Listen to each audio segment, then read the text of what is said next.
ভাইয়ারে বিরক্ত করতেছি।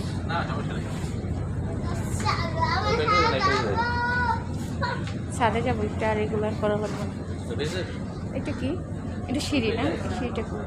হ্যাঁ একটু এটার ভিডিওটা উঠাই না। সেটা সেই লাগে, এগুলো মানুষের কোনো জেলার মানুষ দেখে না ওরা অবাক হয়ে যায়।